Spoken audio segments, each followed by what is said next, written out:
The suspect parks his Maserati SUV, that sounds expensive, right here. He's heading towards the jewelry store across the street that he's about to rob. With hoodie up and mask on, he enters the store, pulls a firearm, and starts making demands. I'm gonna need some of that jewelry. So how did the father and the son store owners, how did they end up unalived out on the street? Hey guys, retired Lieutenant Todd Heaton here with Humilitas First. If you watch the clock, the armed robber was only inside the store for 15 seconds. Now this happened on November 8, 2025 at 5:48 p.m., so that would be after sunset. That's a dangerous time. According to news reports, the armed robber took an unknown amount of jewelry. The store owners, a father and son, the 25-year-old son is the first one to get after the suspect. We see this little dust up right here between him and the armed robber. Then we see the father, who's 63 years old. He comes out as well, and they both pursue this guy. Where are we? Are we in a high crime dangerous area? Here's a screen capture of the 2025 homicide map over on heyjackass.com. If you haven't ever heard of that website, and if you live or you plan to visit Chicago, well, it's a great website to look at the facts. Facts paint an accurate picture of what's what in Chicago, or anywhere really. The yellow arrow shows us where Little Village is located. See all these little dots? Well, they show homicides. See the highlighted red areas? Well, they show where there are a lot more homicides than, say, the blue areas.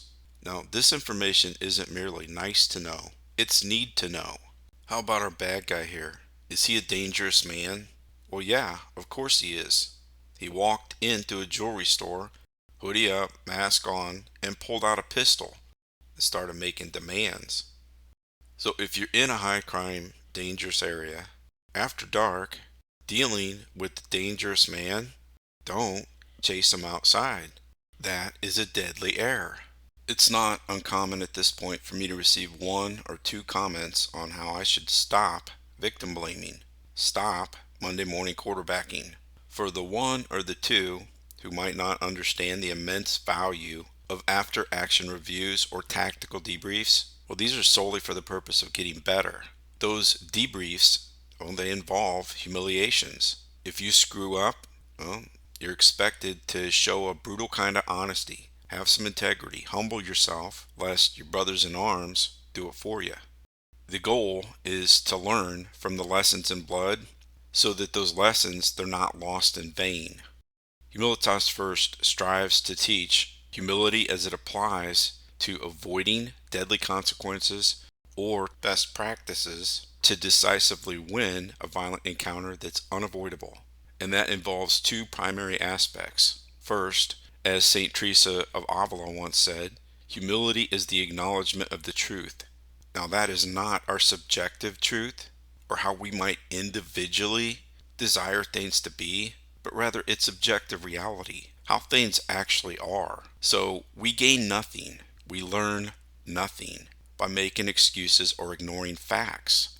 The other aspect of humility, and this very much applies to decisively winning deadly force encounters that can't be avoided. It's to take the lowest seat. Some people call that sandbagging. It's to humble oneself to gain an advantage, stack the odds. You can kind of tactically stage the bad guy's expectations right up until the point that you do decisively win the fight with surprise, speed, and violence of action. Consider this.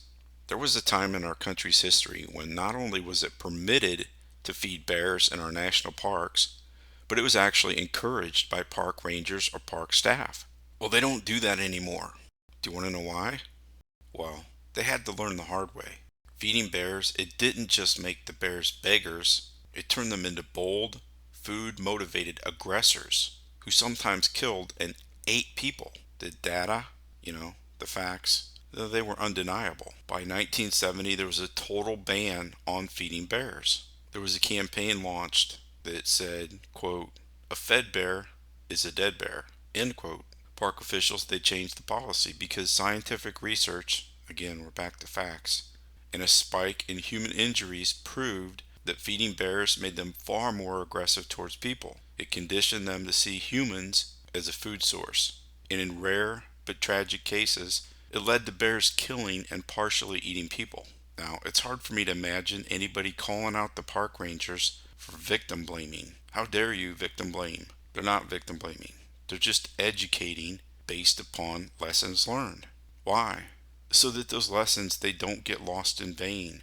So that people do not keep making the same deadly errors. This is just common sense. In terms of responsibility for this armed robbery and double homicide, the accountability it lies squarely with the offender. You know, the individual wearing the hoodie up, mask on. This guy. Now, if you'd like to view the full video with audio, so you can hear when the gunshots happen, you can join me at humilitasfirst.locals.com. I'll pin a comment and I'll include the link in the description. For those who have the means and the desire to support the work being done at Humilitas First, currently you can support this work over on Locals. To those who already contribute, thank you. Your support is truly appreciated. The suspect runs back to his parked getaway car. Because the victims were still in pursuit of him and closing with him, you can see here the younger victim with the light colored shirt that he was wearing. Well, the bad guy, he's already reached the other side of his getaway car. You know, the Maserati. It's at this point that the bad guy starts shooting, and there's a lot of shots. This is the bad guy. This bad guy's by himself at this point, so he's going to have to open the driver's side door, get in, and drive away. The reality is that this bad guy holds life cheap. So if the cost for him to get away is to unalive these two men, well, he doesn't care. That's exactly what he's going to do, and that's precisely what he did. The two innocent victims here, the good guys, they can't possibly know that this guy just arrived back at his getaway car.